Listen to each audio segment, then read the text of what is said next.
Happy Mushoku Mondays, everybody. Welcome back to yet another trek to Mushoku Tensei Jobless Reincarnation novel series. We are on, wait for it, no, not Jobless Oblige. No, not ODT. Yes, Nanahoshi the Gourmet. A foodie chapter. Andrew's favorite content, a foodie chapter. As I like to call it, banana food. We're going to call it banana food from now on. But yes, over the last week, I've been trying to debate which one I was going to go to next, which story I was going to go to next. I was told that Nanahoshi the Gourmet was technically in like the sequence of things is technically the next thing. But I had a little bit of pause there because I had the understanding that it was going to end up being in a redundancy volume. But then I kind of stopped and realized technically everything we're getting into from this point on has the potential to be in a redundancy volume. Everything, all the future stories we're going to probably cover in this Mushoku Monday is going to be stuff that potentially will end up in a redundancy volume. So I thought rather than skip around, I'm going to read it all eventually. Let's just do it. Now, yes, the problem is that I'm not the biggest fan of foodie stuff. But I do love Nanahoshi, and I'm hoping there'll be some fun stuff in here. And honestly, after Volume 3 of Redundancy, I think we kind of need a little bit of relaxer. I'm actually thinking, unless there's some really good stuff in here to really dig our teeth into, pun intended, I might be able to get through this in one Mushoku Monday. You'll all know based on the fact that I'll have like a part on there or something like that, but we'll see. Hopefully we can get through it in one single Mushoku Monday. If not, we'll do two, and that'll be it. But anyways, and then we'll move on to other stuff. All the stuff that everybody wants me to get into. So many impatient chatters. But yes, as per usual, hey chat. Welcome to the premiere. Thank you guys for dropping in. Hope you guys have a great rest of your Monday after Mushoku Monday. But yes, I greatly appreciate your guys' kind words, all your support. And yes, greatly appreciate everybody support channel monetarily through Patreon, tips, links, super thanks, memberships. It's you guys that keep this stuff going. I cannot express enough. You guys are absolutely amazing, and it's beyond words how great it is that you guys are around. Last week, Orsa Cultist with 24 months hit that 2-year mark. Congratulations. And Royce Moise with a whole bunch of supers like always. Thank you, Rose Moise, so much. You're absolutely fantastic. Why? Why, Rose Moise? Why do you support me so much? Thank you so much. I really appreciate it. With that said, let's get into it. Nanahoshi the Gourmet, or as I like to call it again, Banana Food, Chapter 1, Yaki Onigiri. I'm actually going to have a lot of fun with these names. I'm a lot better with Japanese words and stuff than I used to be, but I still stumble on stuff. It's really jumping back and forth between reading English and then having a Japanese word in there out of nowhere, because you have to change how you read the letters. By the way, side note, thanks again to Lucius for providing this translation. Everybody in the chat, give him a big W. When I woke up, I saw someone leaving the dimly lit bedroom. Well, calling him someone feels unnecessarily distant. It was Scarecoat of Time. Once he confirms that I'm awake, he always leaves the room silently like that. After a single yawn, I sat up. My name is Nanahoshi Shizuka, a high school girl who came to this world from another one, a so-called transported person, a tripper. Tripper? She calls it tripper? Trippin'. She trippin'. I had been repeating research and experiments on teleportation magic to return to my original world. But it turns out I can't go back anytime soon. On top of that, staying in this world for too long will make me ill and eventually kill me. Once that was discovered, I started using the time-stopping ability of Pedagogu's subordinate, Scarecoat of Time, to skip through time, awakening only once a month. I awaken once a month. A single day is short. By the time I take a bath, eat a meal, and get briefed on the world's current state and recent events, the day is already over.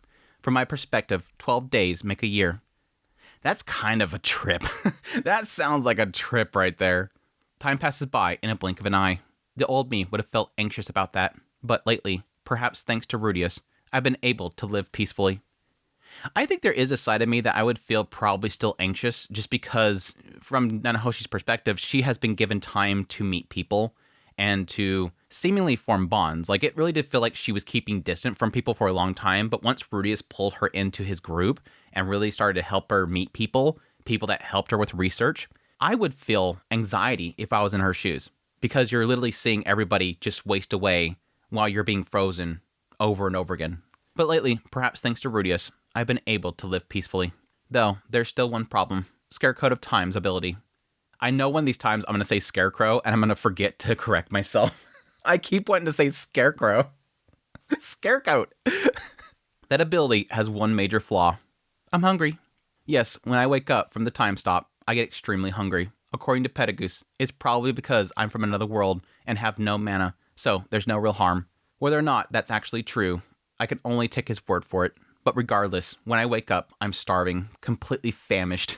It's the kind of hunger that feels like I haven't eaten for an entire day. Today, again, after waking, I was struck by the sensation that I might collapse if I didn't eat something immediately. However, breakfast hasn't arrived yet. I climbed down from the bed and left the room. My destination was the washing area. In other words, the bath. I am kind of curious what he means by that. It's probably because I'm from another world and have no mana, so there's no real harm. I'm guessing if she did have mana, if she was time stopped, it would supply her with nourishment or at least maintain her a little bit. I'm not sure if there's any reason to really look into that too much, though. It's the kind of hunger that makes you feel like you haven't eaten for an entire day. Today again, right after waking, I was struck with a sensation that I might collapse if I didn't eat something immediately. However, breakfast hadn't arrived yet. I climbed down from the bed and left the room. My destination was the washing area, in other words, the bath. Bathing is an absolute requirement for staying in Petagoose's castle. After all, Petagoose loves cleanliness.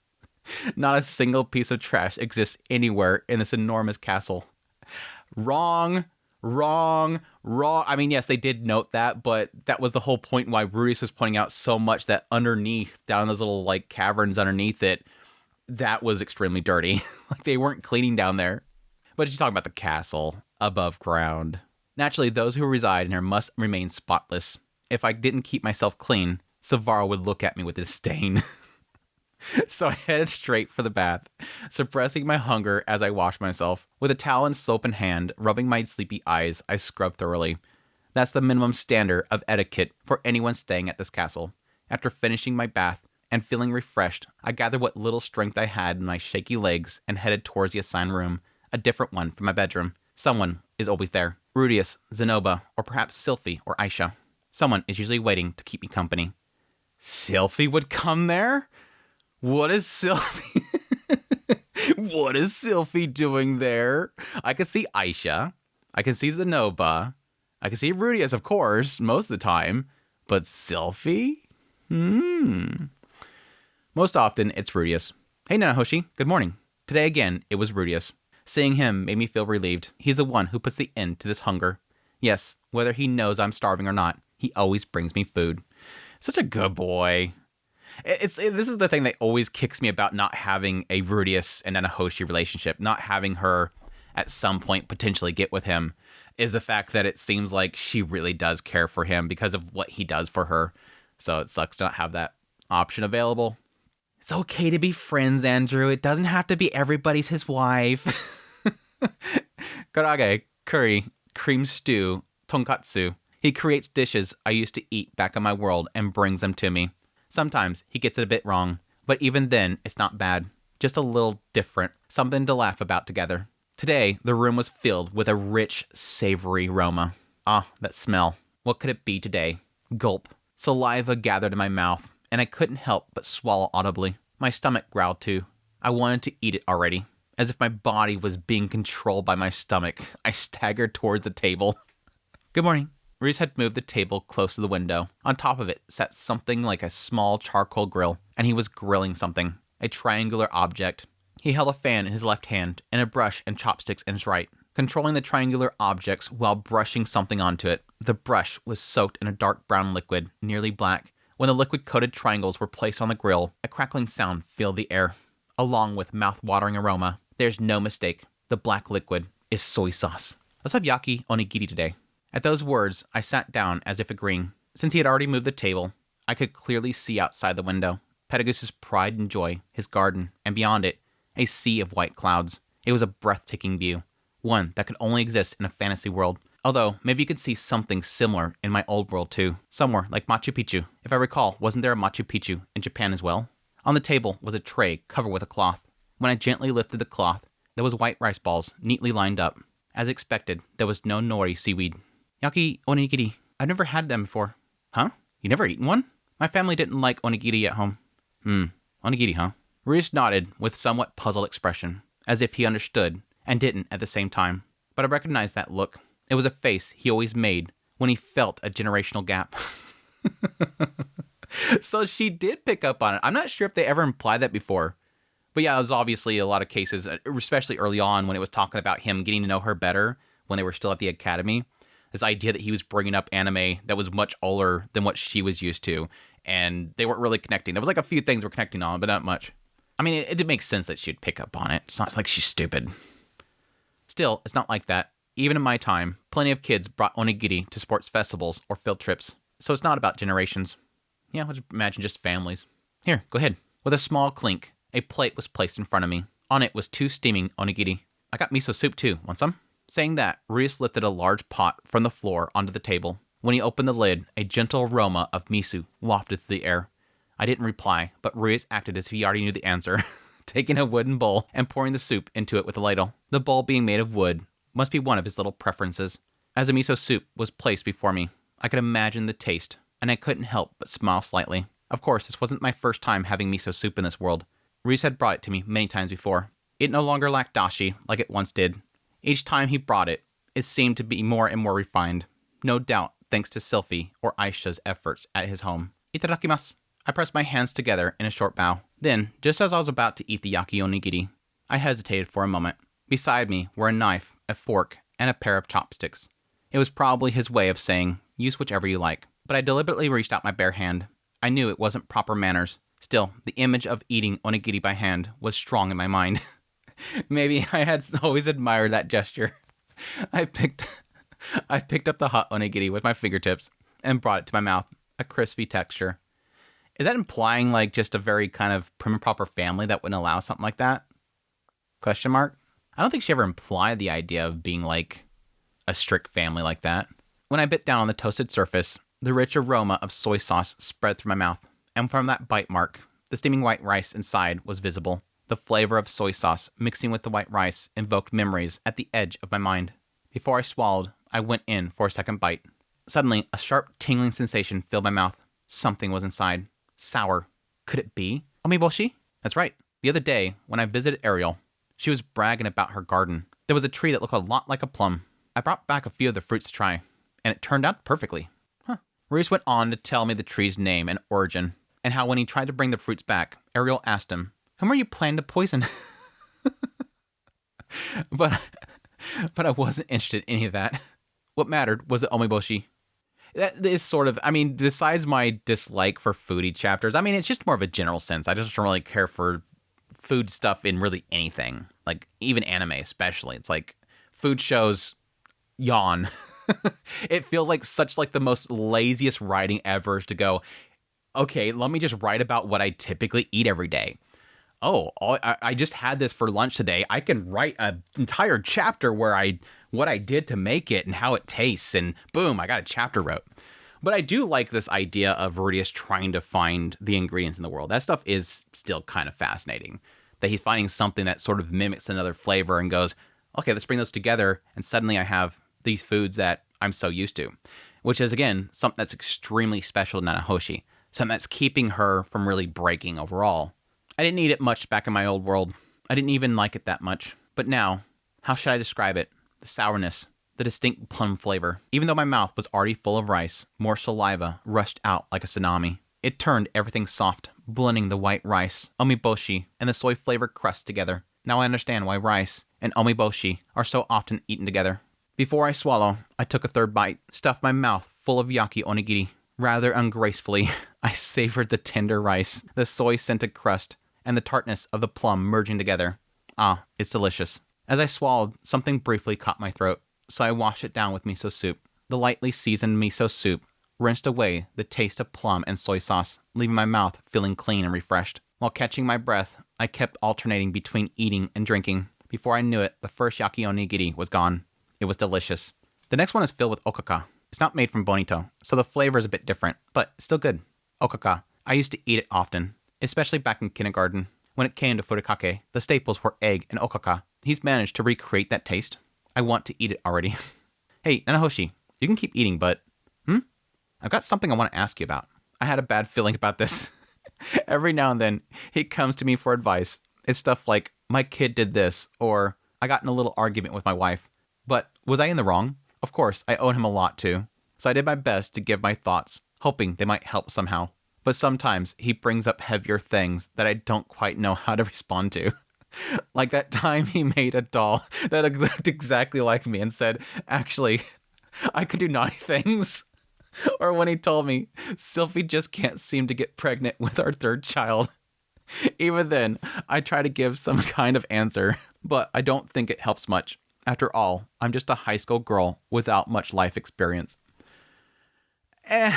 I think there was a side of it at some point that there's a little bit of a jealousy there too. Like it makes her sick, this idea of him living on in this world and making a life there and everything kind of frustrates her a little bit. But yeah, I can see with how she's changed so much and how much she so badly wants to repay all the favors he does for her, that yeah, she's kind of probably more pivoted to, I want to help, but I don't think I can.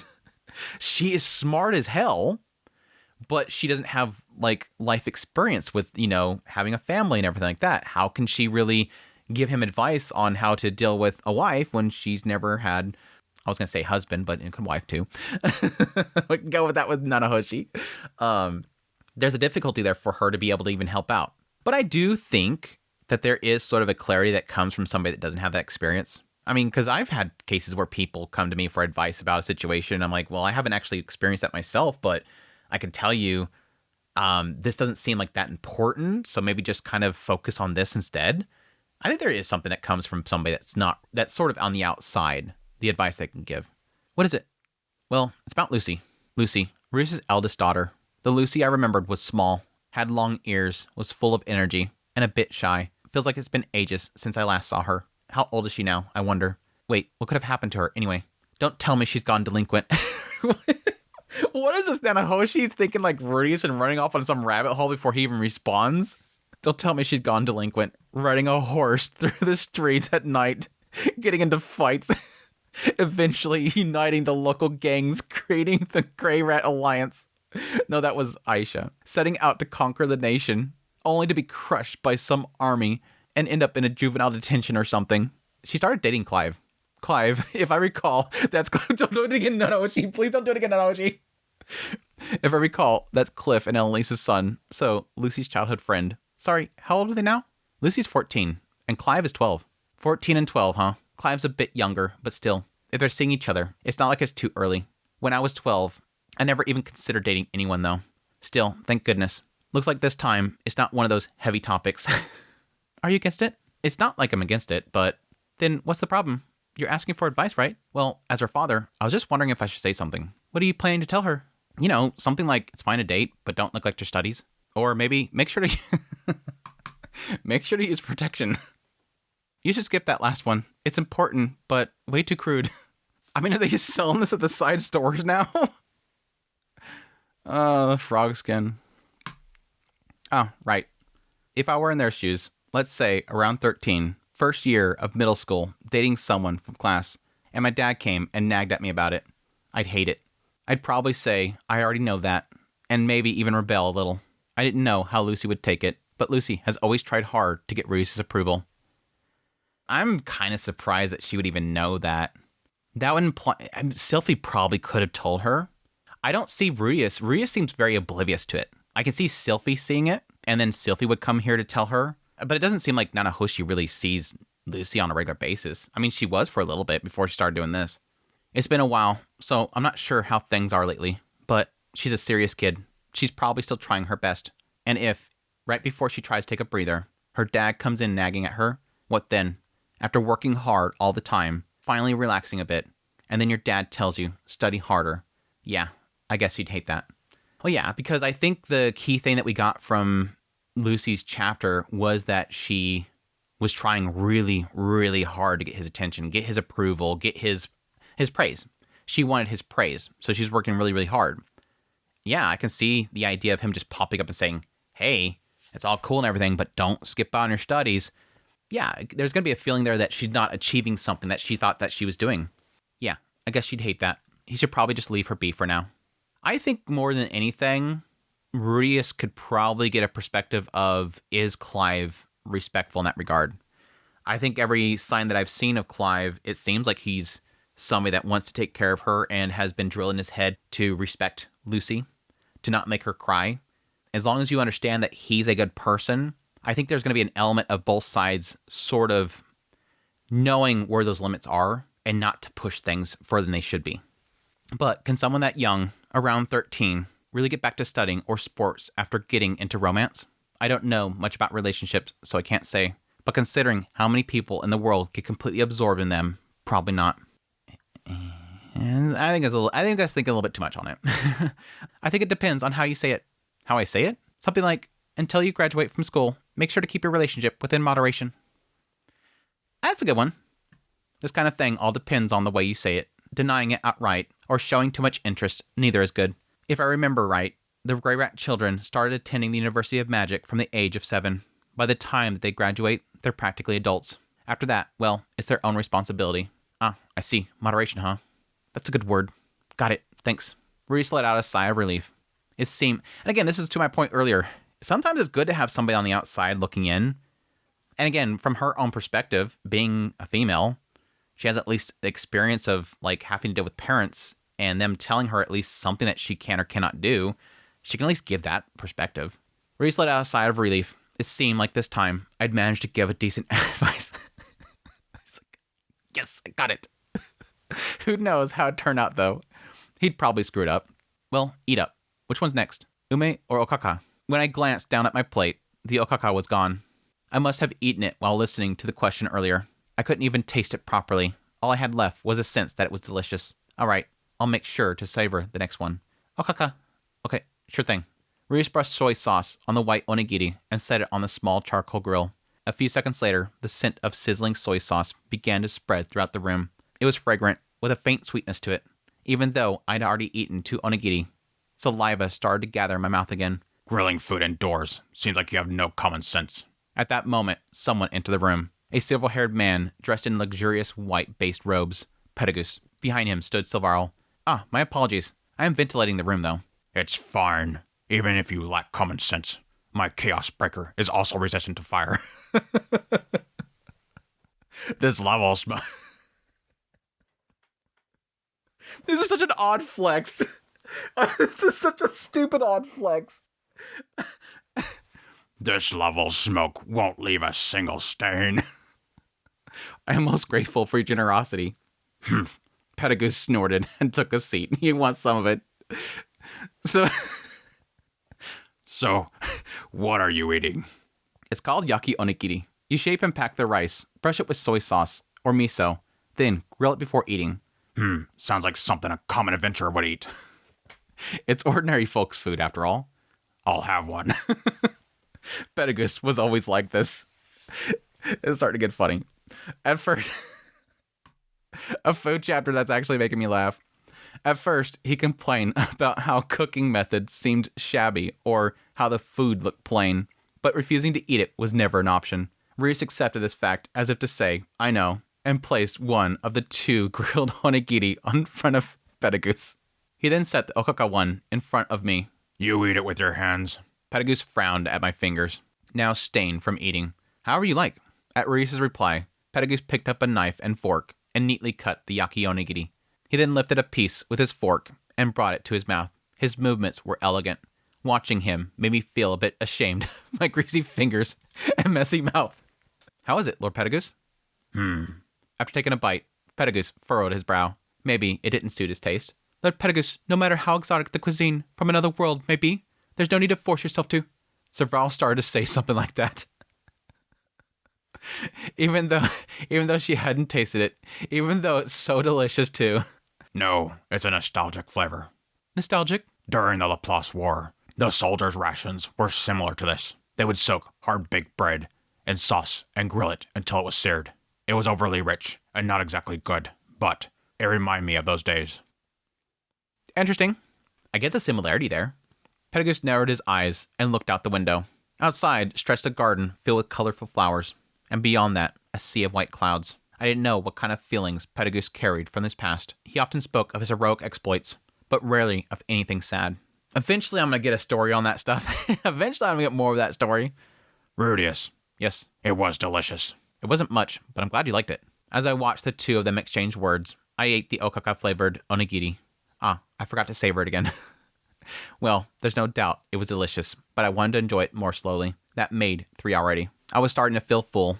A full stomach is the enemy of taste. No matter how good something is, when you eat it on a full stomach, the flavor dulls, especially strong flavors. One more. That's probably the limit of what my stomach could still enjoy. Should I end with okaka? But I've already had 2 of those. Maybe the umi would be better. Wait, what if I asked him to brush each half with each flavor? No, the grill time would be different.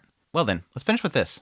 Saying this, Ruse picked up a kettle from the table, placed his hand on the outside of it, and stood still for a few seconds. Then steam began to rise from the spout. I wondered what he was doing, but apparently he was heating it with magic. No scent reached me yet. What could be inside? When it comes to yaki onigiri, this is how you finish it. Ruse placed the yaki onigiri into a bowl and poured the kettle's contents over it. The faint aroma of what drifted out told me what was inside. Tea. Not black tea. Green tea. Ochaisuke! I couldn't help but shout. So, you had tea all along? Yeah, well, tea and green tea come from the same plant. I'd never eaten yaki onigiri back in my old world, let alone like this. And ochaisuke is a classic way to finish a meal.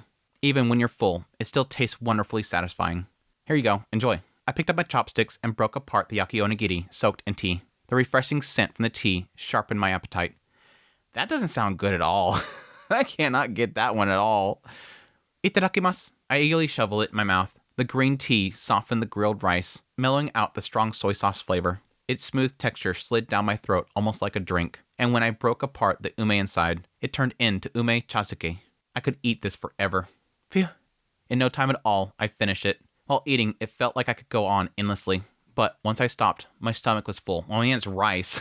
It's just rice. It just fills you up. But when I stopped, my stomach was full, filled with the pleasant sense of satisfaction. When I turned my gaze slightly, there was the garden and the sea of clouds. It felt as if I'd gone to a picnic and eaten to my heart's content.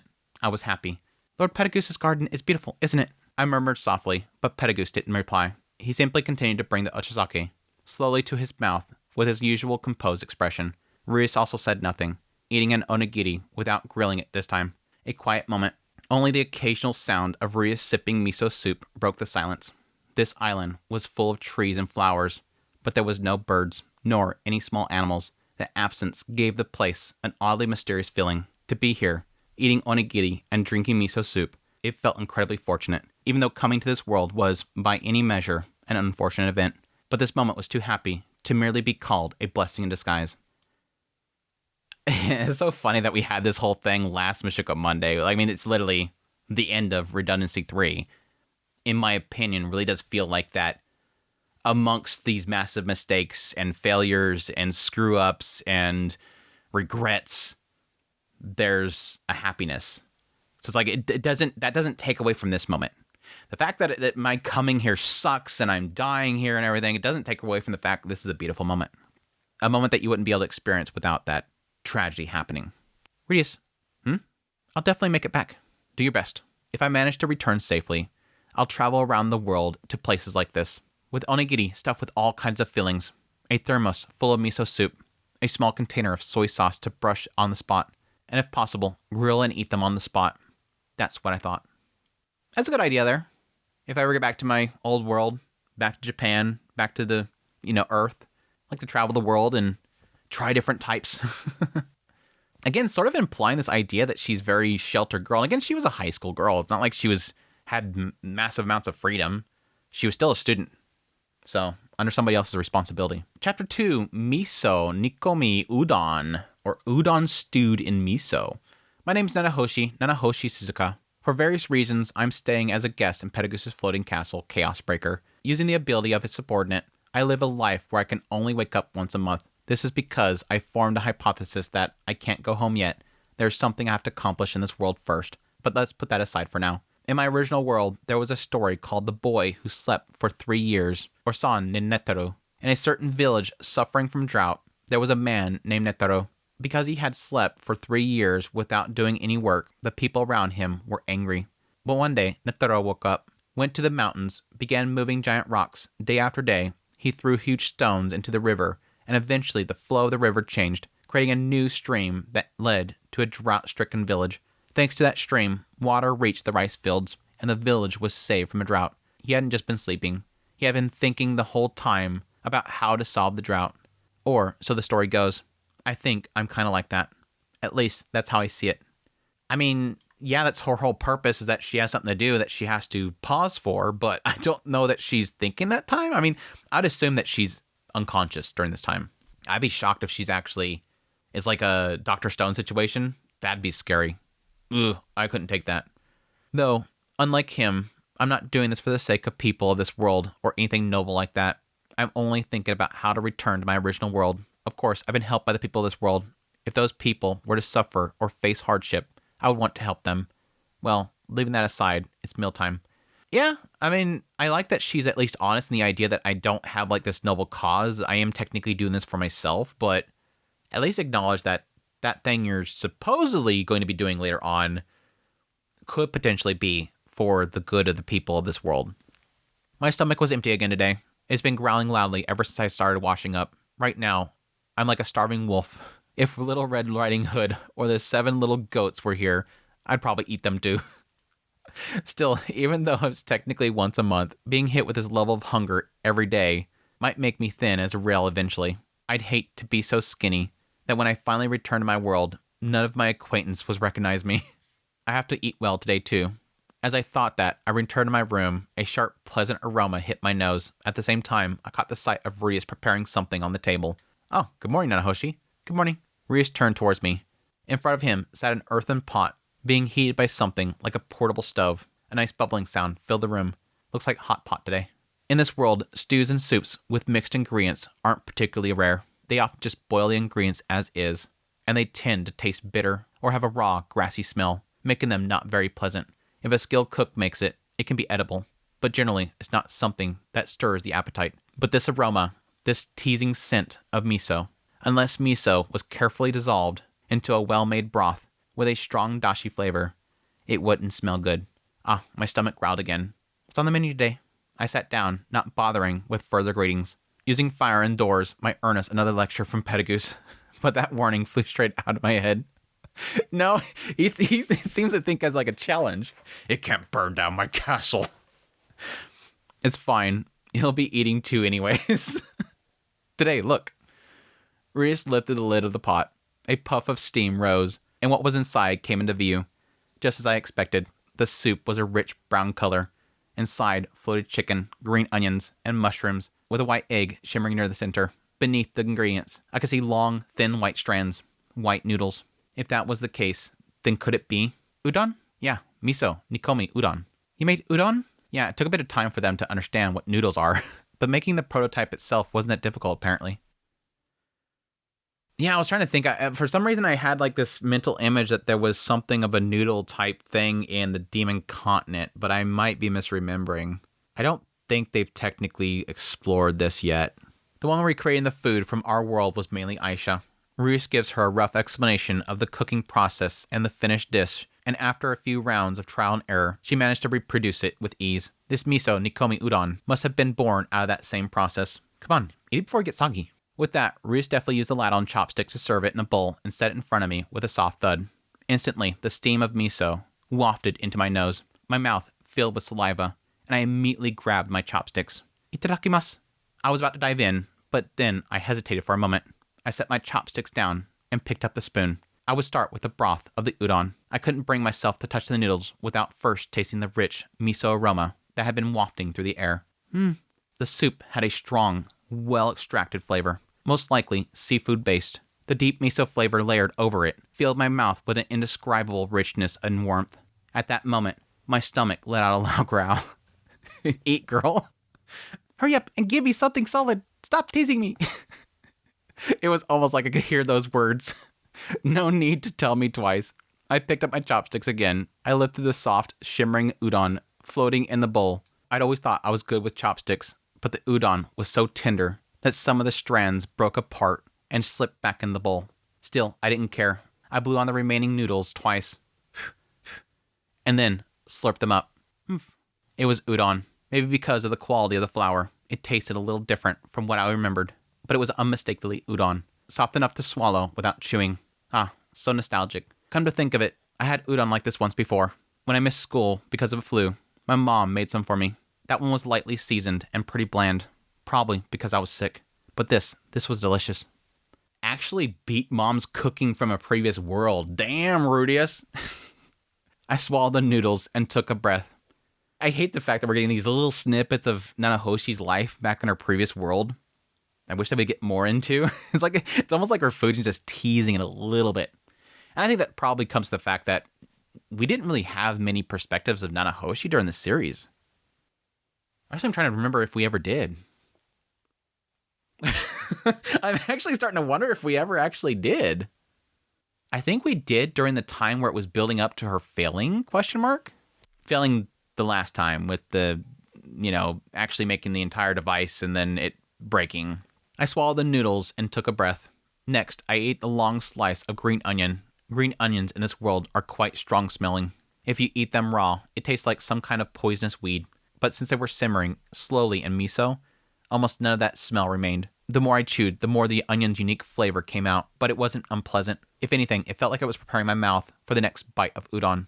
I didn't fight the sensation and instead slurped up another mouthful. The flavor of the onion mixed with the udon enhanced it even more. Next was the mushroom. From the look of it, it wasn't shiitake or enoki, but some kind of mushroom native to this world. Its color was a bit suspicious. Maybe even came from a monster. I picked it up with the chopsticks and bit into it, feeling a firm, juicy texture. A burst of rich flavor spread through my mouth. It tasted close to shiitake. No, it must be shiitake. I'll call it shiitake. While the flavor still lingered on my tongue, I popped a piece of chicken. It didn't seem like a particularly young chicken, but after simmering for so long, it practically fell apart the moment I bit into it. The umami of the shiitake, the chicken, the green onion, the miso, and the udon. A truly divine combination. I chewed softly and swallowed. The tender, shimmering ingredients slid down my throat without resistance and dropped smoothly into my stomach. Before I knew it, my bowl was empty. Seconds, please. Sure thing. Reese immediately scooped up some udon from the pot. As soon as it was set in front of me again, I began eating right away. Green onions, udon, chicken, udon, mushroom, udon, repeat. I continued that cycle silently. In my old world, I probably never ate miso nikomi udon. Even if I went to a shop, I couldn't imagine myself ordering it. I would have picked some other kind of udon instead. But now that I know how delicious this is, I definitely feel different. Now, if someone mentioned udon, I'd probably say, I'm talking about miso nikomi udon, of course. I might even start acting all pretentious, spouting trivia about it. Though, I don't know that much. Good? It's good. But I couldn't let my guard down. Ruius always served delicious food, but sometimes he used that as a prelude to consultations. Speaking of which, listen to this. Though, when he said consultations, it was usually nothing serious. Like how he worries that Otis is too popular at school and might start flirting with too many girls, or that Sig was getting really muscular lately, and how during their sparring matches together, his sword strikes have been a bit too strong from the handle. It's scary. Or that Lucy started dating Clive, and that they were going on lots of dates around the town lately. Or that Lotta is still childish and always causing mischief everywhere. Just those kinds of harmless, everyday stories. The other day, I arm wrestled Sig in an arm wrestling match. Arm wrestling? Sig's arms have gotten pretty thick lately. Just locking hands with him, I thought he was going to crush my palm. If I remember right, Sig became Alexander's disciple, didn't he? Yeah, that's right. North God Kalman III. I don't know if it's because he's an excellent teacher or because Sig is talented, but his progress in the North God style has been quite rapid. Even Alec praised him. I see. And what about the arm wrestling match? Did you win? I did, luckily. I happened to be wearing my magic armor at the time. You cheating bastard. You cheating bastard. My dignity as a father was preserved. I wondered if it was really preserved. Today, too, it was just some lighthearted talk, but I couldn't let my guard down. Sometimes Reese used this kind of casual chatter to lead into something heavier. When that happened, he'd test my move with an easy conversation, then, in a hesitant tone, call out to me, "Hey, Nanahoshi, changing the subject." There it is, the hesitant tone. And he even added miss. That meant something serious was coming. It's kind of hard to say this. What is it? Honestly, I didn't want to hear it. Whatever it was, it would probably make the food taste like nothing, leaving me feeling drained. But since I was being treated to such a delicious meal, it wouldn't be right for me to plug my ears and ignore it if someone who was taking care of me was troubled. Well, it's hard to say, but... What? Here it comes. What could it be this time? Haven't you gained a little weight lately? Huh? That wasn't what I expected at all. Me? Yeah, I mean, feels like you've gotten a bit rounder than before. Without thinking, I touched my own cheek. Rounder, huh? I wasn't sure. I hadn't looked in the mirror lately. There were there were mirrors in this castle, of course, but not like in Japan, where every washstand had one. It wasn't unusual for there to be none in the areas I was moving around in. Naturally, there wasn't one in the room either. Gained weight, huh? Could it be true? No, that's ridiculous. My body in this world was in a quite abnormal state. Yeah, I was about to say, it seemed to imply the idea that she doesn't change at all. Like her body itself doesn't change at all. I mean, when she was like in a really bad state, when she like absolutely crashed, she had kind of a death face to her. Like her face looked dead, but like her body itself never matures. She doesn't have that time of the month, that kind of stuff. So I'm not sure that she would actually. I mean, she even gets to the periods in a minute. I'm not sure that she would actually grow or shrink at all. I didn't grow. My hair and nails didn't grow, and I didn't have periods either. So gaining weight shouldn't even be possible. But I did get hungry. When I ate, I excreted waste afterwards. That meant food was being digested. I'm guessing when she wakes up after an entire month, she just immediately has to go. We're starting to bring up things that I didn't want to actually think about. That meant food was being digested, turned into nutrients, and distributed throughout my body. And since I got hungry again, that meant those nutrients were being properly used up, which also meant, at least temporarily, they were being stored. So, does that mean I could gain weight? Not just maintain, but actually store fat, even though I get so hungry every morning? Sorry, maybe that wasn't something I should have said. No. Oh, if you're worried about it, could I make a scale for you? It wouldn't be super precise, but we could at least compare it to my weight. No, that's not necessary. I didn't think I was fat. Since coming to this world, I haven't gained or lost weight at all. The hunger I felt in the morning was just from burning through what I had eaten. Yeah, that must be it. Definitely. So I was probably just imagining it. It's not like Rudius saw me every day, once a month at most. There was no way that he would notice such a small change. Or wait, maybe it was the opposite. Maybe because he didn't see me every day, he could actually notice changes more easily.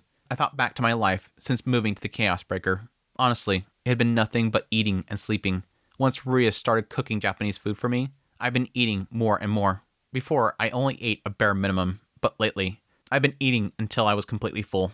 Part of it was probably because my hunger had gotten stronger. But really, even if I didn't do anything, I still got hungry. Even San Ninataro was often depicted as fat. So maybe with the way that I've been living now, I really am gaining weight. I don't think so. I think this is just overthinking it. Rudius, you've taken 3 wives, and yet you still don't understand a woman's heart. While I was frozen in shock, Petagoose entered the room with those words. This is like a repeating shtick here. Here's the food, bringing up subject. Petagoose just stops in. Servaro was with him as well. A woman's heart, huh? I suppose I'm not very well versed in that. For a woman, appearance is everything. If she stakes her life on makeup, hairstyle, and clothing, then surely you understand how rude it is to point out any gain or loss in weight. Mine is ready, I trust. What is Petagoose like? Petagoose is like this like woman slayer over here. Do you know these ladies' hearts? I mean, he wasn't always running Chaos Breaker. I mean, there was a time where he used to be, swooning the ladies in the streets. Ah, I see. Of course. Here you go. He naturally took a seat, as if it were only right, and demanded his portion. Well, yeah, it's his castle. You in his house, man. Well, I'm not the type to worry about weight all that much. I was just a bit surprised because I didn't think it was even possible for me to gain weight. Though, I suppose I wouldn't like it if I did. Yeah, that's the bigger thing that would probably be on her mind is, wait, I can do that? More importantly, if he's wearing that white coat, won't it get stained from the miso broth? It's not as bad as curry udon, but miso nikomi udon is still pretty dark in color. Shouldn't Rudius warn him? It's a stupid thing to be worried about. Do you know how to eat it? Rudius didn't warn him. Instead, he said that, in this regard, he really didn't get it. When it came to a woman's heart, he certainly was clueless about it. Though, to be fair, I'm not even sure caring about your clothes counts as that. Are you mocking me? No, it's just that in this world, you don't see much food like noodles. It was wiped out during the Laplace War. There might still be traces of it left, though. Interesting. It used to be some sort of like noodle food that was around before Laplace War. It's always interesting to have Petagoose walk in here with a quick lesson about the food, if it exists in the world or not. I see. 400 years ago, during the war, humanity was nearly wiped out, except for the Osfer Kingdom. That must mean that most of the food's culture developed up to that point was lost as well. Still, you think that at least a little would have survived. That said, it's been a long time for me as well. I only ate it once during the war. and this flavor is new to me. Saying that, Petagus picked up a fork. I thought to myself that udon would be hard to eat with a fork, but before I could say anything, he skillfully twirled the noodles and, and brought them elegantly to his mouth. Different style of eating it. More Western style of eating it. There wasn't even a chance for the broth to splash. Apparently, my concerns were unnecessary. This flavor is good, I'm glad to hear that. but it's too soft. The ones I ate before had more of a bounce to it. Smoother. This feels like something for old men. Get more Western. Miso Nikomi udon is, by nature, soft. It's stewed, after all. Still, hearing him say that made me crave regular udon instead. Not that I had many complaints about the miso kind, but yes, smooth, slippery noodles did sound good. I thought you might say that. Reese said that and then pulled out a bag of noodles. He's always prepared. These were pre-boiled, so they won't have much firmness, but I think they'll be close to the texture you're looking for. With that, Reese placed the noodles into the pot and brought it back to the boil. The sound of bubbling filled the room as the noodles danced in the broth. Just from that, I could already imagine the texture in my mouth. Can I have seconds too? Of course, help yourself. With that, I leaned forward with my bowl once more. Today again, I was full. My stomach was satisfied. The starving wolf returned to the forest, round and content. Still, gaining weight, huh? After the meal, I had Rudius show me a mirror. Honestly, I didn't think I looked that different from how I remember. But maybe, just maybe, I did look a little fuller. Yeah, get the belly going. It might just been what I'd eaten, but my stomach did stick out a bit. It's not that I hate the idea of gaining weight, but still, I like to keep my current figure if possible. A little might be fine, but I'd hate to go back home and have people not recognize me because I gotten too fat. Guess I'll do a little exercise. That was a thought that came to my mind right before I fell asleep.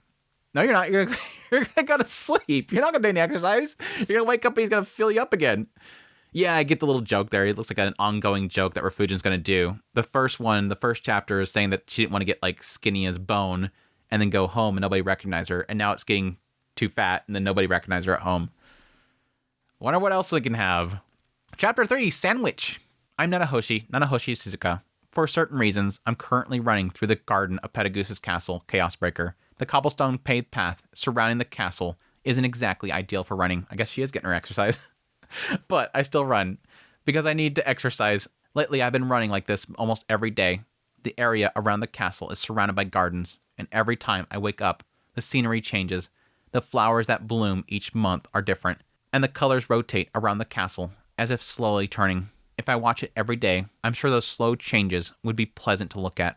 Phew. 3 laps around the castle. That's about an hour, give or take. Of course, I didn't have the stamina to keep running nonstop for an hour, so I take breaks in between. At first, my lack of exercise caught up with me, and I was sore all over, but lately, I've gotten used to it. I guess that means I'm getting stronger, and if I'm building muscle, it makes sense that I'm gaining a bit of weight. If she's waking up once a month, 12 times a year, and she's exercising every morning, and she's getting to the point where she's no longer sore, and then she's getting muscle and stuff. We're talking years. Jump here at this point? I don't know. Still, if I keep running this much every time, I won't get fat. Not that I really mind gaining weight, but it'll be annoying if people didn't recognize me when I went back. So now it's muscle. Too skinny, too fat, too much muscle. After catching my breath, I rinsed off the sweat and took a quick bath, changed clothes, and headed to the assigned room. I wonder what's for lunch today. What will Rudius bring me this time? Thinking that, I opened the door to my room. What's wrong? You have no chance left now. Surrender. But Rudius wasn't there. Instead, Zenoba and Petagoos were sitting at a table. The two of them were playing some kind of chess-like game. Even from afar, I could tell the pieces were finely crafted. It was either part of Petagoos's collection or something Zenoba had bought and brought here. Judging by the situation, it looked like Zenoba was losing. Even without looking at the board, I could tell Savara was flapping her wings proudly, so that gave it away. Still, to think this world also had games like that. How nostalgic. Back in middle school, I went through a phase where I was obsessed with chess and shogi. I'd even go to a small local dojo every now and then and actually won a few matches. Though once I entered high school, I stopped playing it altogether. And imagine this is probably the set that Rudius made for the competition. No, wait a moment. Shiro never gives up until the last soldier falls. You lack the qualities of a king. Even if you lose, as long as a soldier remains, there's still a chance to rebuild the kingdom. And has there ever been a kingdom that revived after the king died, but the soldiers remained? You're ignorant, Zenoba Shiron. That's your country. The descendants of the ones that perished in the La Paz War. Oh, I see. It's no wonder it perished in my generation then. What is this back and forth, dude? It took a second for that to click in my brain, but it's like, he's like, no, if the king dies, the people remain, they can rebuild. But then what is a nation without the king? Your nation's living, Zenoba. It was. We're all kicked out, dude. We're no longer in there. Guess, look, it perished in my generation. Though I do wonder, is Zenoba talking about, again, Pax dying and him fleeing the country and then this supposed person of the bloodline taking over? If he's talking about that situation, we fail? Or is he talking about potentially something else happens to Sharon? Question mark. Setting aside their conversation for now, I noticed that they were eating while playing chess-like game. White bread cut into triangles or squares, 2 slices stacked together, and something in between. From where I stood, I could only make out something green and something yellow inside. But no matter what was inside, the dish has only one name: a sandwich. Something simple. Something Andrew can pronounce easily. Thank you. Something that's in English. So no, but it's been a while. Oh, Lady Nanahoshi, good morning. It has indeed been a while. Zenoba looked much older than I remembered. His hair had turned mostly white. Yeah, we're talking a big leap in time. And again, could be why Sharon potentially could be gone. His hair was mostly white, and wrinkles had formed on his face. He must be over 40 now. A proper middle-aged man. It's not Rudius today, huh? Master's been rather busy lately because of that incident, you see. Ah, the other day, he told me something incredibly heavy. That Aisha and Otis had eloped. Okay, that's not that far in the future then. This is not that far in the future then. I don't know why Zenoba's already... Again, he says that he's 40 years old and he's got like white hair mostly. Dude's aging pretty darn fast. The details were too much for me to process. I didn't know what to say, so all I could do was mumble a vague reply or stay silent. That day, Ruiz had brought me donuts, but I could barely taste them and ended up leaving more than half uneaten. What? You didn't eat what? You didn't like the donuts? That matter was still ongoing. However, as you could see, Master Rudius left us some food for everyone. So, please, Lady Nanahoshi, help yourself. Itadakimasu. I sat down next to Zenoba. About a third of the sandwiches were already gone. But there was still plenty of variety left. Ones with what looked like smoked meat, ones with grilled fish, and that white one was probably filled with potato salad. I reached for the egg sandwich first, partly because the mix of green and yellow caught my eye, but mostly because it felt nostalgic. Back at home, my family didn't make onigiri, so sandwiches were what we usually ate for lunch. The egg sandwich, in particular, was a staple, almost always included. I personally don't like just egg sandwiches. I do not typically like egg sandwiches alone. Egg salad sandwiches are good, but not just regular egg sandwiches. Scrambled egg sandwiches, bleh. It has to be on toast. A thick omelet and some leafy greens, probably lettuce, were sandwiched inside. I grabbed it with my hands and took a big bite from the triangular tip. The bread was soft and fluffy, slightly moist on the inside. As my teeth passed through the lettuce-like layer, there was a faint crunch and a trace of bitterness spreading throughout my mouth. Then came the soft, slightly salty omelet with a hint of sweetness that balanced out the lettuce's bitterness. The aftertaste was savory, leaving me wanting another bite. I'd never had a sweet omelet. One of these days I need to do that. I've never had a sweet omelet. Sounds weird to me. As soon as I went for the second bite, the omelet, perhaps because it was too large, slipped out and fell onto the plate. I picked up the omelet with my fingers, put it back between the bread, and took another bite. It might be considered bad manners, but I couldn't care less. Wiping my fingers with a handkerchief, I took a third, then a fourth bite. Bread, egg, and lettuce. Only 3 ingredients, and yet what an incredibly balanced dish this is. Partly because I was hungry after exercising, I finished the first sandwich in no time. Again, I need... The lettuce definitely would help it, but again, it does not. It just doesn't work for me for some reason. It's the texture, I think, is what it is. Still, it's strange, isn't it? For such a wise person to act so recklessly. There's nothing strange about it. That is the essence of humanity. Pedagus snorted as he moved a piece. Zenoba let out a frustrated grunt at the move and, still glaring at the board, reached out for another sandwich. Essence? When a person truly desires something, they become most foolish. They lose the ability to do what they normally do and choose the easiest, most short-sighted path. You've experienced this yourself, haven't you? I have indeed. I thought so. Look at this board. It's a perfect example. You kept recklessly charging in, trying to take my exposed king. You needlessly wasted your troops, never realizing, of course, that the king was bait. Ugh. On the board, Petagoose was overwhelmingly dominant. Zenoba's army had already lost half its forces and was surrounded by Petagoose's troops. And now you believe that by experiencing this game, you'll learn not to take the bait in front of you in the next match. You think that even if your desires tempt you, you'll resist next time. But after a few more games, you'll find yourself in the same situation again, charging recklessly. This is human nature. Humans are foolish. Interesting. I mean, it's sort of implied that was sort of his move that he did in the battlefield at the fort. It kind of felt like he kind of just charged in there to go after their leader. And I wonder if he's sort of trying to imply that is sort of the similar move that he did there. But yes, it makes sense that, yes, you fail it, you're going to stop trying to do that move. And eventually, you're going to get comfortable again, and you're going to forget what you learned before. So many battlefields you succeed or fail, eventually you make the same mistake. Are you saying even the wisest of men repeat foolish acts? I don't know, but I do wonder what will happen to a girl who, until now, has always chosen the most optimal solution without giving in to short-term gain, once she discovers something she truly desires. Ah, so that's why you refuse to reveal Lady Aisha's whereabouts, Lord Petagoose? If that's the case, then I must say, forgive me, but that's quite in poor taste. So there's a reveal right there as to why he decided to allow it to happen. And again, I got the indication that the two of them kind of hit it off. Petagoose likes Aisha. She's very smart, she's witty, she's charming, she got everything going for her. But it kind of gives that sense here that yes, somebody that's very, very witty now has something that she desires. She finally has something. And it almost gives a sense here where it's almost like he wants to kind of see what happens.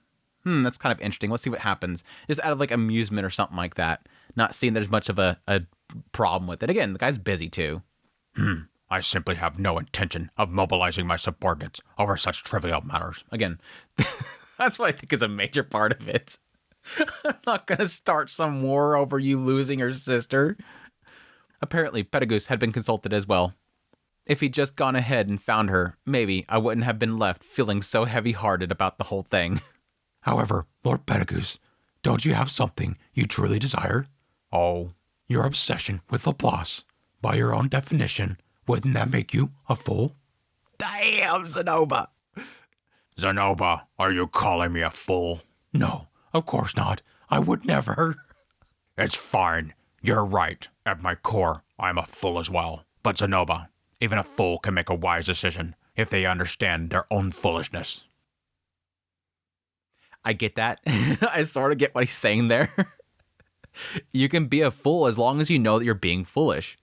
If you're being a fool without knowing that you're being foolish, you're walking into something without any sort of clue as to what you're doing. It's foolish to go down this alley because a lot of people die in that alley. But because you know the alley is dangerous, you can at least prepare yourself. You still got to walk down that alley, and people think you're foolish for doing it because people get killed there, but you're prepared. It's because you know it's dangerous. That's the best way I can describe it. I feel like sighing deeply as I reach for the next sandwich. Smart, foolish, what a tiresome conversation. She's like, I just want to go home. If I thought too deeply about Petagoose's words, I probably wouldn't be able to enjoy the sandwich at all. And there are many kinds of fools. For example, hey, how long are you planning on keeping the conversation going? When I said that, the two of them looked at each other. Zenoba adjusted his glasses, and Petagoose snorted irritably. My apologies. It wasn't a fitting topic for a meal. Lord Petagoose, shall we end it here? The two of them dropped the conversation and silently returned to their game. Nanahoshi just being a Debbie Downer. I decided to get back to my meal as well. Next was the ham sandwich. It was rectangular, cut to match the shape of the meat. This is the kind of thing about it. Like, I can't mix sandwiches either. Like, she's going from like egg sandwich to ham sandwich, which I guess egg and ham go together pretty well, but it was probably homemade ham from the Grey Rat house. Homemade ham? They have pigs? How do you home make ham without a pig? When I picked it up, I noticed the edge of the ham was coated with plenty of spices. What was it called again? Ah, right, pastrami. The ham itself was cut quite thick, so it looked like it had a nice bite to it. I opened the sandwich slightly to peek inside and saw brown sauce smeared over both the bread and the lettuce. It looked delicious. I immediately took a big bite of the ham sandwich. The bread was a bit firmer than before. The ham was tough, and the lettuce and the cucumber made a crisp crunching sound as they resisted my teeth. If the egg sandwich had been all about softness layered on softness, then this one was about texture layered on texture. The sauce enhanced the flavor. I kind of want to start skipping this stuff. I'm sorry. I kind of want to start skipping this stuff. It's so tasty and it heated up my tongue. When I swallowed it, the lingered warmth spread around my mouth. This must be from the spices coating on the meat. I could use a drink. I heard the spices used on the meat come from the land of the Midgard village on the demon continent. Just as I thought that, Savaro poured me some tea. She looked a bit displeased, perhaps because the ingredients came from the demon continent and were made by demons. No, I was about to say because you cut off Lord Pedagoose. How dare you interrupt my master as he's talking? Pedagoose's subordinates aren't fond of demons after all, though maybe she was irritated by Zenoba's remarks. Okay, she says it. Or maybe the fact that I interrupted the conversation. There it is, okay? Is that right? Even if it was made by demons, food is food. The magnanimous Lord Pedagoose said so himself. Though Lord Rudius has instructed that it should be kept in the castle's kitchen. In the end, doesn't that mean Pedagoose also prioritized his own desires and made the easy choice? After all, Rudius said that he bought it from the Midgard village. If you think about it, it's basically putting money into the pockets of demons. No, that's something I don't really care about. After swallowing my tea, I let out a small sigh. Now then, which one should I eat next? Maybe the potato salad would be nice. Checkmate. Surrender, Zenoba. There's no escape. I surrender. If you had done so before the 20th move, you wouldn't have wasted your troops. As he said that, Zenoba sprinkled a bit of salt over the vegetable sandwich and ate it. Salt on vegetables. I see. That's one way to do it. In that case, the red vegetable sandwich that looked like a tomato is starting to look tempting too. As expected, Lord Pedagoose, I cannot see any path to victory. Of course. I've been playing this game for hundreds of years. How could I possibly lose to a human who won't even live to 100? No, I'll go for that one. Okay, now I'm starting to get the mental image of the two of them just going at each other, constantly bickering back and forth. And she's gone, that one. Yeah, that one. It's cute. There's only one left, but I can see something that looks like mincemeat cutlet. A cutlet sandwich. While I'm still hungry, I might as well go for something heavy first. Nanahoshi, how about you? Will you like to join us? No, I'm fine. I see. So you interrupt our conversation, yet you won't take part in our games. No, that's not... Just as I reached out my hand, Pedagoose picked up the cutlet sandwich and took a bite. The last one. Looking at the sandwich on the plate, I saw that each type was arranged in sets of 4, which means that there were 4 cutlet sandwiches, and the 4 of them have been placed closest to Pedagoose. There are 4 people here. Even if we took one, there should have been one for me too, though Silvaro hadn't eaten any. Now then, Zenoba, shall we have a rematch? Or perhaps you, Savaro, though you occasionally lose matches on purpose, so I can't trust you. I'll play. Please teach me the rules and how to move the pieces. When I said that, Pedagoose grinned. From that expression, I understood. He had seen this coming, and that's why he ate my cutlet sandwich, realizing I had walked straight into his trap. I pushed Zenoba aside and sat down in front of the board. She's pissed. I took my cutlet sandwich to beat you. 4 wins, 11 losses. That was the tally for the day. I lost more than I won. Damn, girl's smart. I lost the first 3 matches, but by then I'd already gotten the grasp of the game's traits and rules. They were similar to shogi. The techniques like open check and double check worked just fine. After the 4th game, once I figured out how to smoothly form a castling, I stopped losing easily. However, I couldn't fully grasp the offensive structure of the game and ended up mostly on the defensive, responding to Pedagoose's various attacks. Even so, by adapting shogi-style strategies like climbing silver and 4th file rook, I managed to keep attacking, and by the end, our matches were about even, and in the final match, I was the one who won. Damn, girl! The moment he lost the last match, Pedagoose frowned bitterly, despite having won overall. To have been beaten 4 times by a beginner like me, and to have me take the final victory must have wounded his pride. Just seeing that face was enough to ease the frustration I felt of the cutlet sandwich. So let's leave it at that. By the time we finished playing, all the sandwiches were gone, and I was full. I was satisfied. It was a shame that I didn't get to eat the cutlet sandwich, but I'll just order it again next time. Lady Nanahoshi, my apologies for today. As we were leaving, Zenoba said that with an apologetic look. I wondered what he was apologizing for. Was it not talking to me much? No, he'd been watching our game the whole time and had given me some advice from the sideline. We had been talking. Then it must have been about the other topic. No, I should be the one apologizing. I had been a bit short-tempered today, though not enough to really ruin the conversation. If you have any messages for Master or the others, I can pass them along. Let's see. Tell Rudius that I hope the problem that he has at home gets resolved soon. That's all. Not ask for cutlets? Understood. Then I'll come again, next time, with Master and Cliff as well. With that, I saw Zenoba off. I'm glad that he came today. There was only one day when neither Rudius nor Zenoba nor Pedagoose came. That day, I spent my time quietly spacing out in that room. I kept thinking pointless, negative thoughts and sank into pointless gloom. Compared to that, I'm grateful for the days like today, even if the topics are trivial. It's kind of interesting because, again, it sort of gives a feeling like she actually is of mind when she's frozen, because she's acting like these moments are like, oh, it's so depressing and stuff like that. When it actually makes it out, like every single time she wakes up, there's a bunch of people there waiting for her. You would think that she'd want some alone time. Because, again, you would think that she goes in there, then she wakes up, and she goes out and does something, goes in there, wakes up, goes out and does something. There's no breathing room, no time for her to think on her own.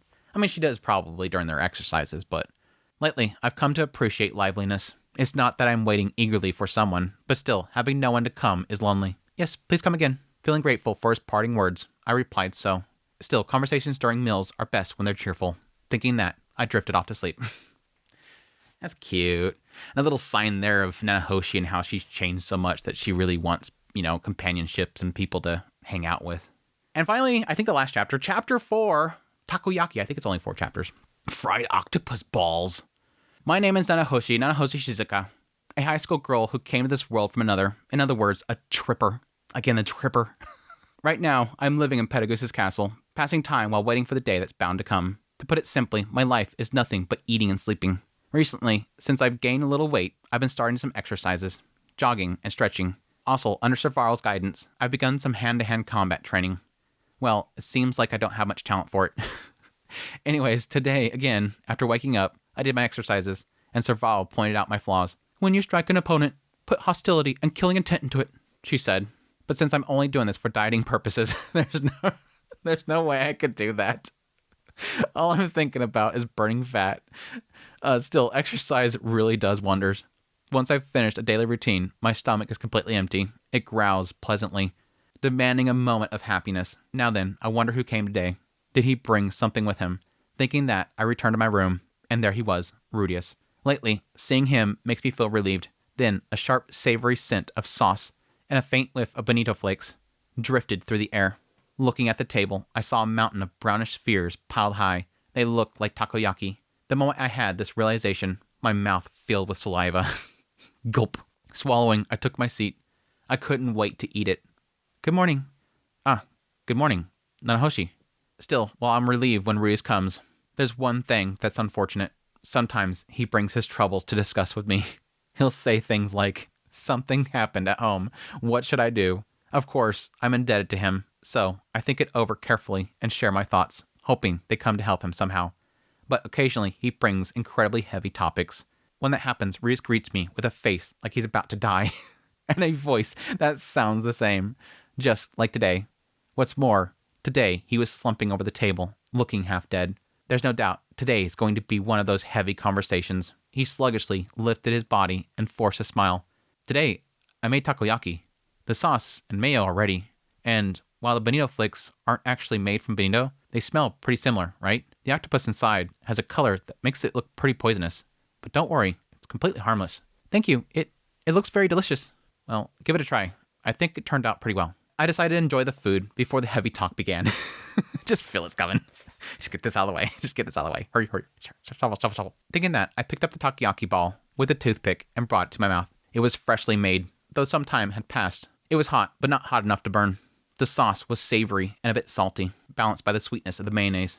When I bit through the soft, chewy outer layer, something creamy spilled out, filling my mouth with flavor. Delicious. Before I knew it, I had already gone for a second one. Inside, the soft feeling, I felt firm, springy texture. Octopus. I don't have a particularly refined palate, but the presence of the octopus made a huge difference. It had been so long since I last ate octopus. Maybe 10 years? At least, I haven't had any since coming to this world. Huff. Maybe because my mouth was full.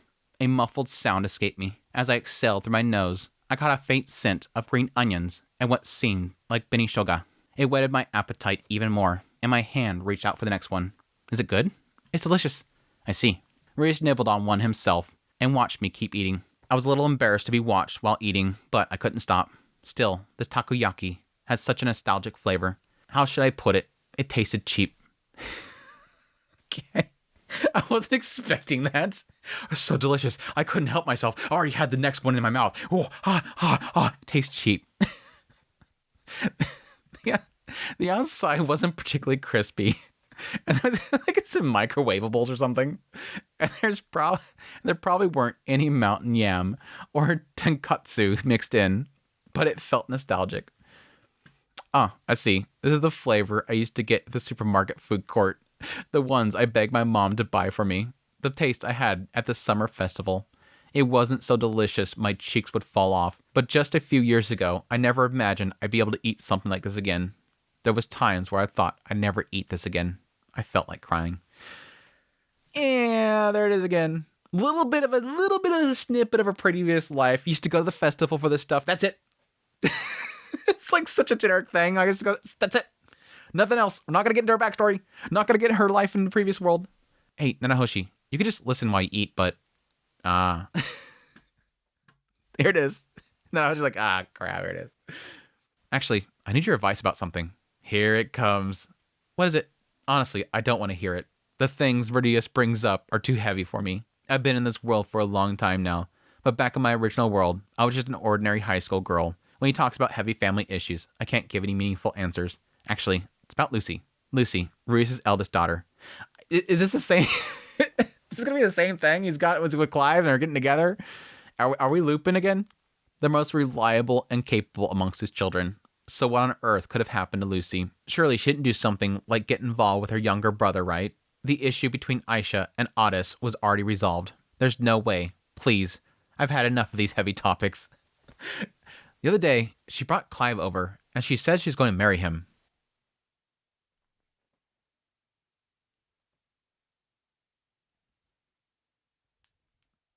Refugin! Refugin! Refugin, why can't we have a chapter on this? Why are we finding out this way? Missed opportunity to have a chapter about that. Thank you, Refugin. We get to hear from Nanahoshi's perspective. Probably the worst perspective to get that from. Okay. Clive, if I recall, he's Cliff's son. He was Lucy's childhood friend. I'm sure I've heard he moved to Millis. How old are they now again? Sorry, how old is Lucy now? 18. And Clive? 16. Damn, girl's growing. Ah, they're already that old, huh? Last time I heard, she was 14. Maybe it's because I'm living this way, but time really flies. If I remember right, people in this world are considered adults at 15. That little girl has become a fine adult without even realizing it. Actually, that makes Lucy older than me now. Well, if you don't count the years I spent in this world, right? Wait, but still, huh? I think you mentioned before that Lucy and Clive were dating. Yeah, I'd heard he moved away. But if they kept in touch, met again, and decided to get married, that's not strange at all. Maybe Reese just didn't know, and they'd already decided between themselves. So maybe the problem lies with Clive. Then, is it that Clive is unemployed? I like that immediately the mindset goes to like previous lives. Like, oh, he must be unemployed. Must be a loser. Must be a neat. No, he became a priest of the Mills Church. He was an excellent student. And even when he was dating Lucy, he behaved respectfully. He's a fine young man. Then, what's the problem? Did Cliff and Elace get into some huge fight that I haven't heard about? In that case, maybe I could help mediate. No, it's not really a problem. It's just that somehow I was the only one who didn't know. Is that a shock to you, Rudius? Is that a shock to you that nobody wants to keep you in the loop, Rudius? Didn't know what? About Lucy's marriage. Apparently, she talked it over with Sylphie, Roxy, and even Edis, but no one told me. And then, all of a sudden, she just brought Clive over one day. Again.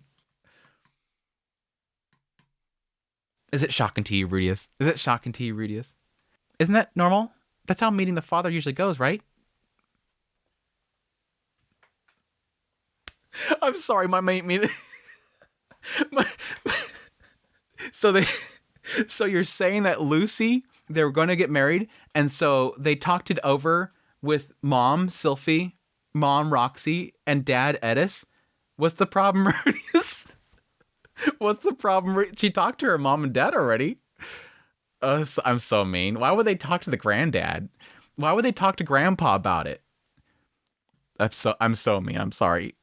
I'd probably do the same. If I were dating someone, I wouldn't go out of my way to tell my parents. It's not like I'd hide it.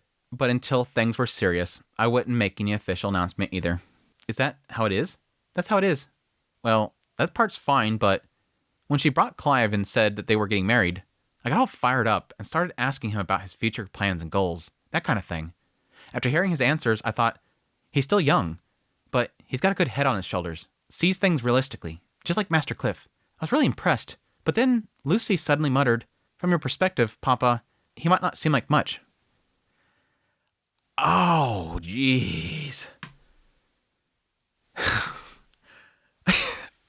It's so funny. Like the entire Redundancy Volume 3, I'm going, gosh dang it, Rudius, please talk to your kids. Talk to your kids. But now I'm starting to feel bad for Rudius when I shouldn't feel bad for Rudius because he dug this grave. He literally dug this grave. I feel bad for him, but you gotta have made this bed, Rudius. You gotta sleep in it now. It might have been a joke, but it felt like there was a bit of sting to it. It felt like she was sulking. I didn't even mean it that way, but maybe Lucy actually hates me. Wait, it says I didn't mean it that way, but maybe Lucy actually hates me. Is that supposed to be I said he's still young, but he's got a good head on his shoulders, sees things realistically? Just like Master Cliff? It says it's written, I thought. I wonder if that's a goof up translation. Because it's acting like she responded to it, and he's saying that I didn't mean it that way. I don't know. Roos looked like he was about to cry. Even though he's a full-grown adult, why is he so pathetic sometimes? He's always been a man-child. He's always going to be a man-child. When it comes to his kids, he's been lacking confidence for years now. Yeah, for 30, 40 years. That's why people tell you to actually talk to your kids properly. I do talk to them. I really do. Or at least, I thought I did. But whenever I talk to them, they're all stiff and formal. Like they're afraid to relax. Lada and Chris are an exception, though. Yeah, I get that. I got that sense. That one brief scene that we got to see of Otis and him in the bath, he stiffened up. Yes, Father. He said that he was talking formally, like he switched to formal mode when he talked to his dad. With Lucy, it's always constantly, I gotta prove something to Dad. I gotta show him that I'm worthy of something. I gotta do something great. I haven't really seen any scenes with him and Sieg, so I have no clue there. That's one that I don't think we've ever had a scene with the two of them. Besides, like, them as a group going somewhere or two from somewhere. Chris and Lada? Yeah. Chris adores him. Chris absolutely adores him. And Lada, yeah.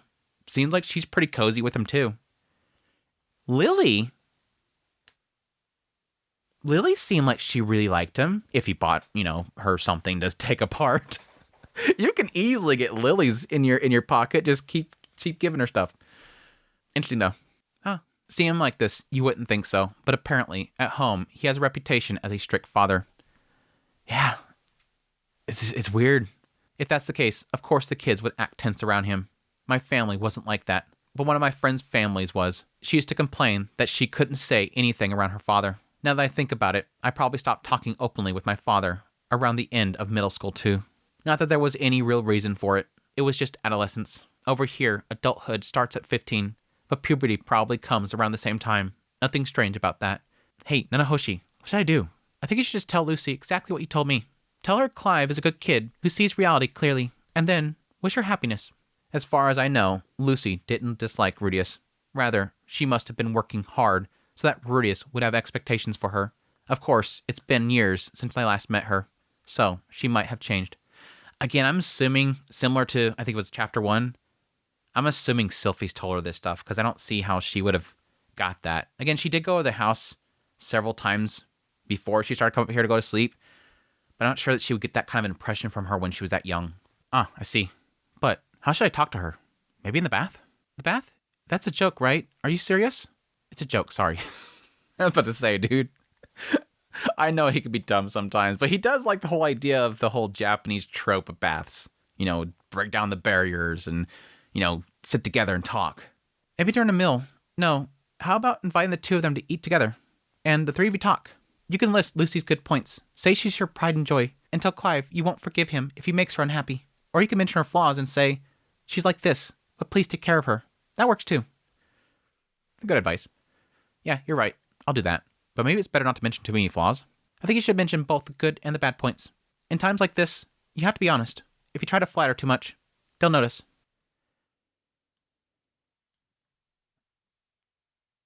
I think Clive knows her better than Rudius.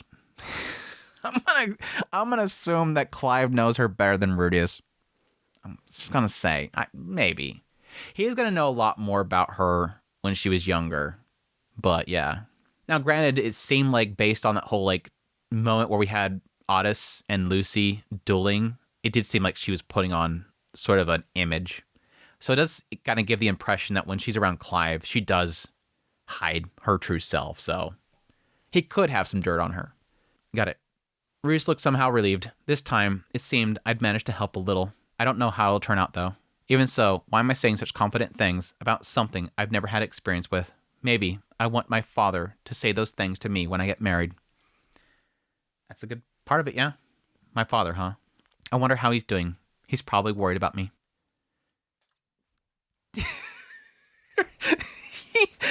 Refugi just wants to tease it. Refugi just wants to tease her. Just let's get a little dabble about her. Nah, we're not going to get into it. Go ahead and eat as much as you want. Okay. For now, it seemed like the gloomy talk was over. Marius also reached for some takoyaki. Yeah, when I get home, I'll definitely eat takoyaki. If possible, with my father. Oh, I see you're eating something unusual today. While I was thinking that, a man sat down at the table. A silver-haired man dressed in luxurious clothes with a white base. It was Pedigus. He's got to step in every time. What is this you're eating? Don't mind me.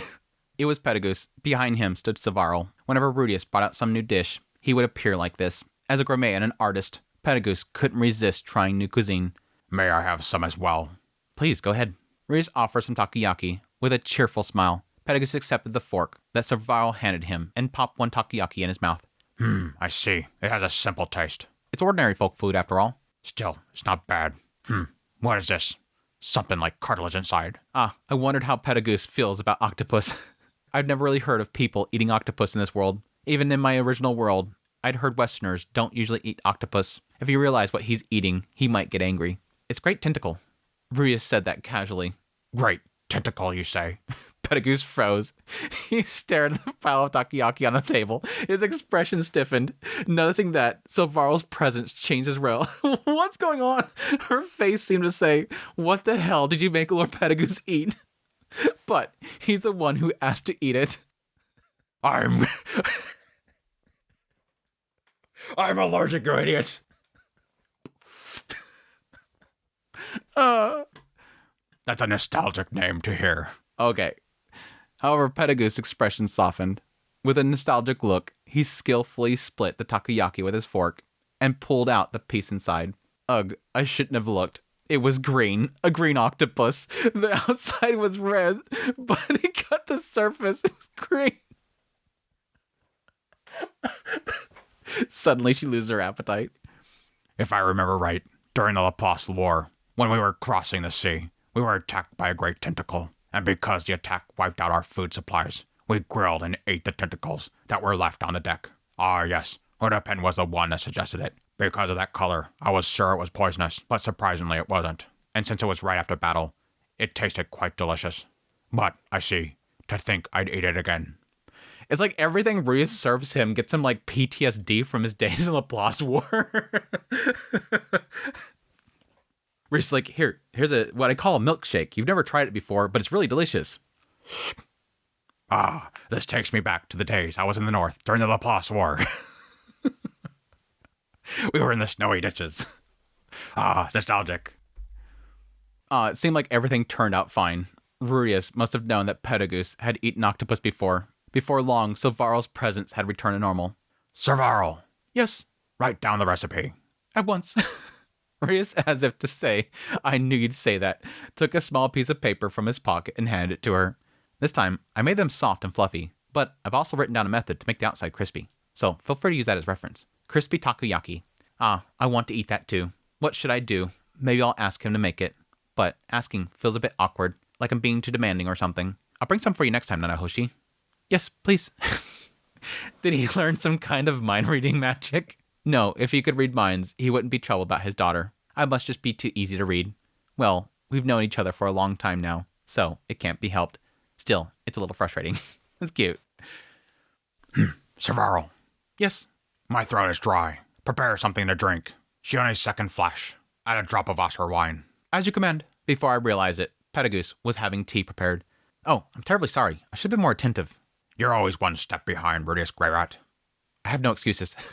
As I watched, Savarl briskly began preparing the tea set that was kept in the room. Occasionally, our Amalfi brought her something over, and before I knew it, 3 steaming teacups had been arranged. Here you go, Shione's second flash. One was placed before me as well. Tea, takoyaki, and tea. Well, the sauce flavor still lingered in my mouth, and my throat was dry, but I feel like they don't really go together. It's probably be something that he's used to drinking when he had the tentacle last time. And now that I think about it, I don't think they're actually mentioning the idea that she's taking the tea anymore. The herb tea that she's supposed to be drinking. Which again, because she's being paused, she probably doesn't have to drink it that often. What drink actually goes well with takoyaki? Cider? Cola? It's delicious. When I took a sip, a breath of spring wind swept through my mouth. The black tea didn't clash with the strong flavors of the sauce or mayonnaise. If anything, it enhanced them. When I swallowed, my mouth felt refreshed, with a faint hint of bonito flakes remaining, and I immediately wanted to eat another takoyaki. What's this? It's like drinking milk after eating anpan. To think that there's tea that goes well with takoyaki. As expected, Lord Petagoose. Of course, I have mastered all cuisines, ancient and modern. From every land, I am not like Bagoda Hagura, who only cares about filling a stomach. When Rudius praised him, Petagoose puffed out his chest proudly. Rudius was good at flattery, but this really was impressive. Food from my old world and a drink from this one. There really was things that go well together. In the past, I'd never thought about that. I only ever chased after the flavors from my old world. And the funny thing is that they're creating things similar to the previous world, but it's using all ingredients from this world, so there should be things that go well together. If you like, I could choose a drink to pair with every dish you bring. Oh, that would be great help. I'd love to use that for reference for future meals. Ha ha ha, very well. This is kind of a new side of Petagoose. I don't think he's ever mentioned the idea of mastering all cuisines. Does he ever mention that before? I know that each one of them have like an obsession with knowledge. A lot of them specific things. And it kind of gave the impression that he was all about summoning magic. Like that was his obsession, was summoning magic. He's like, he summoned all his familiars, which again, it's not necessarily summoning. He's literally coded them. They're all code. He's literally made them become what they are. Like every detail about their minds and everything. But it could be that, yeah, he has other interests. Like, you know, he has art that he likes, of course. Maybe cuisine's another one. Petagoose laughed. I had no idea what he found so amusing, but Savarl seemed to be in a good mood, and Rudius looked relieved.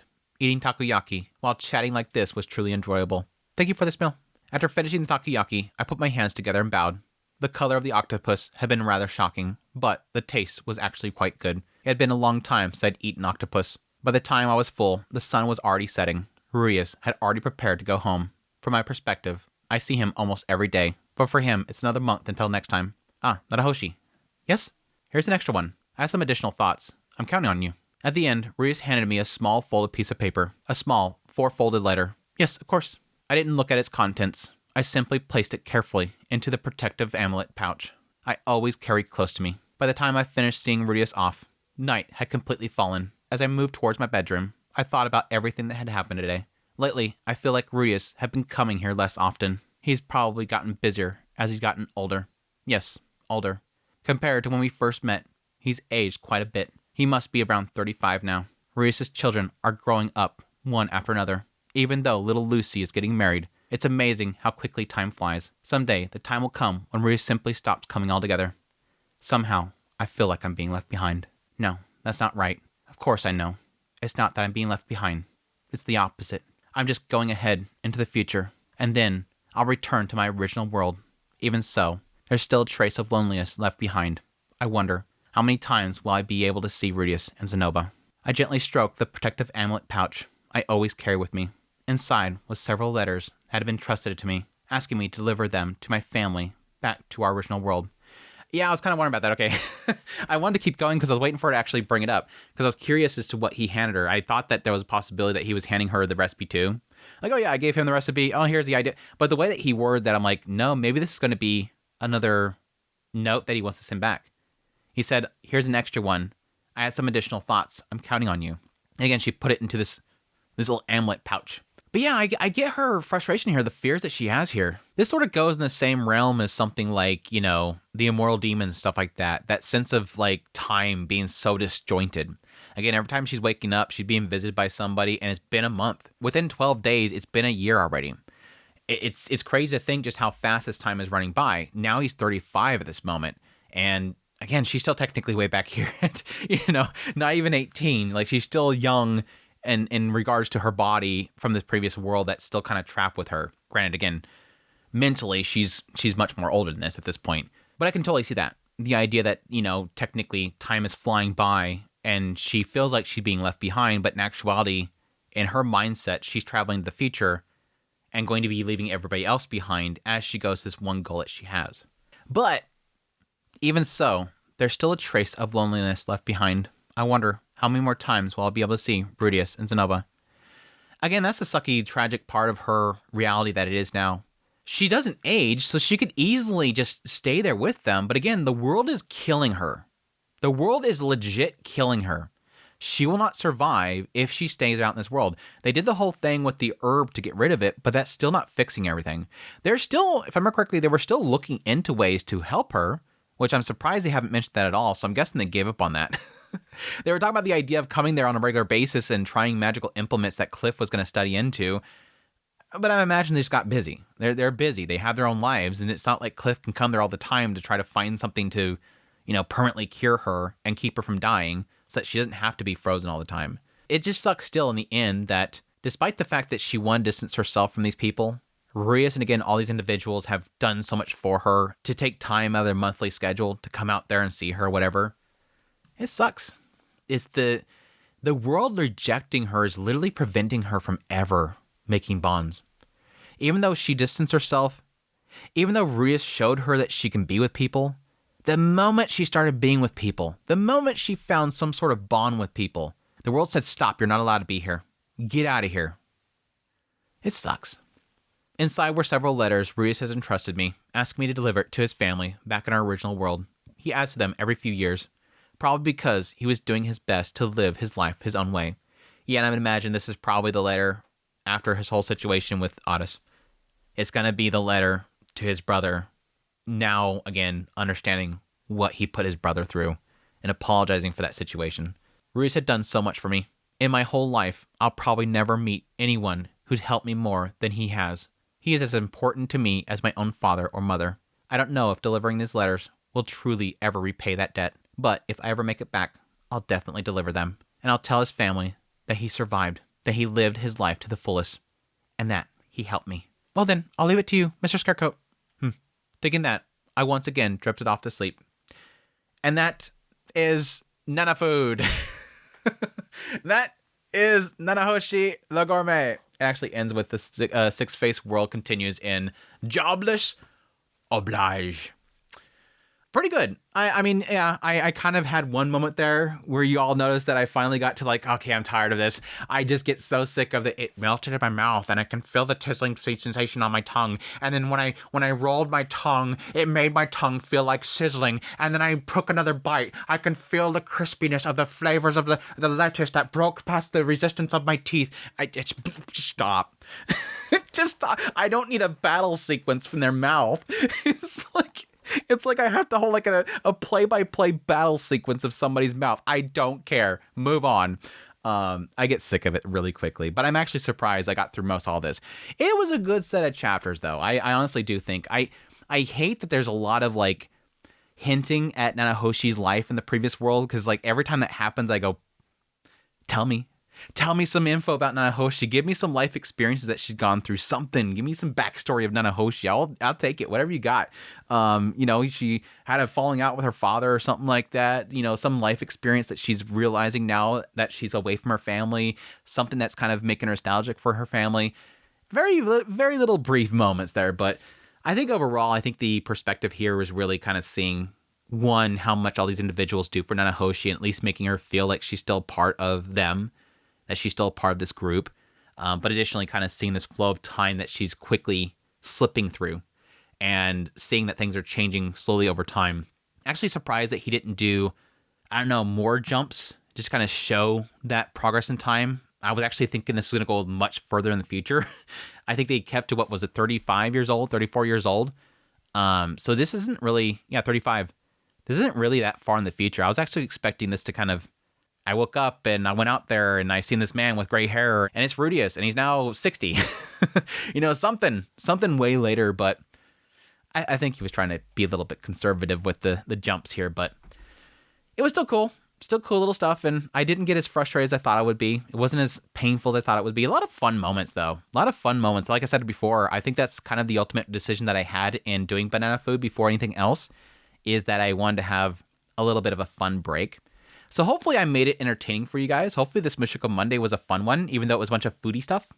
I know that a lot of people love the foodie stuff way more than I do, so they're probably much more entertained about this than I am. But anyways, that said, that is it for this Mushoku Monday. I guess with that, we will probably be jumping into Jobless Oblige next week. I don't know why I say oblige. I think I've said oblige many times. It's oblige. I like to say oblige for some reason. Now, I have been told that there's some like themes and whatnot in subjugation that can apply to Jobless Oblige, but I'll probably just do Jobless Oblige. We'll see though. You all know next week when the Mushoku Monday pops up, but anyways, do I even want to rank this one? It's like a C. It's fine. It's like a C or B. It's fine. I don't even feel like it's enough in here to really kind of score it, but it's fine. It's not like there's really too much here. Some fun little moments. Actually more so it's a lot of like just Pettigrews having like PTSD every single time he eats something. Oh, it reminds me of my times that we were setting sails and we ate a tentacle monster. Yes, that was very delicious. Oh, yes, this reminds me of the time that we were doing some underground covert operations and we ate the mud in order to survive. It tastes that bad? Yes, it tastes like mud, Rudius. There's a lot of that stuff in there, but anyways, I'm yapping again. Hope you guys enjoyed this Mushoku Monday. Thank you guys so much for dropping by for the premiere. Hey, chat, hope you guys had a lot of fun. If you did, make sure to hit the like button before you walk out of that door. Don't leave before you hit that button, but I greatly appreciate you guys' support, your kind words, all that stuff. And yes, greatly appreciate you guys supports the channel monetarily through Patreon, tips, links, super thanks, memberships, all that stuff. Thank you.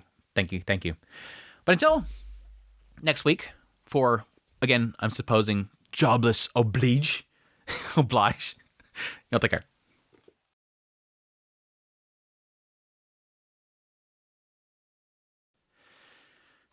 So it was Rudy that was talking. I hate... I'm never going to go over the fact that he does not say who talks. Survival. Yes. My throat is dry. My throat is dry too. You interrupt our conversation, but you won't take part. Yeah, it's going to be Pettigrews. Please say who's talking. Refugien, please learn to say who's talking. I know it's a light novel thing. I think it's very much so a light novel thing. Still, it's strange, isn't it? For such a wise person to act so recklessly. Thanks, Refugien.